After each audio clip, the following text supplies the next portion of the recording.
dopo 33 anni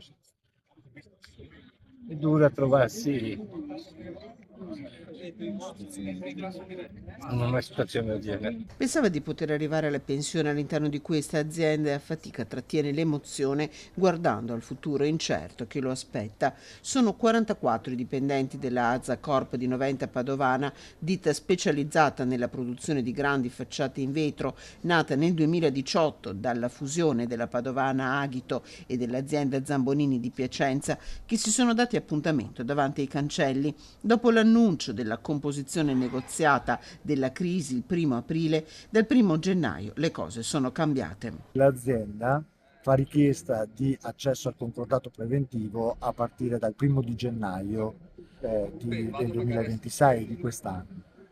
Oggi quindi ci troviamo in una situazione ancora di grave difficoltà che ha pesanti ricadute sul piano occupazionale, visto che nel frattempo si è visto disperdere gran parte delle competenze e delle professionalità dei lavoratori, soprattutto nel sito di Padova, diminuito dalle 70 unità alle poco più di 40 attuali. Non ancora pagati né lo stipendio di dicembre né la 13ª, spiegano i lavoratori con i sindacati. Noi riteniamo che tutto questo sia veramente non accettabile nei confronti dei lavoratori, nei confronti del sistema occupazionale, anche per quanto riguarda l'aspetto imprenditoriale di Azza, che sta avendo una condotta a dir poco non tanto piacevole,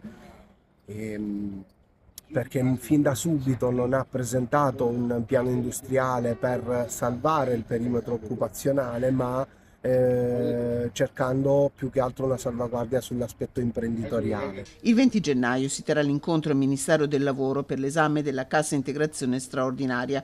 Nel frattempo, il 19 gennaio, il proprietario dell'azienda dovrà comparire in tribunale a Milano nel processo per l'incendio della Torre dei Moro divampato ad agosto 2021.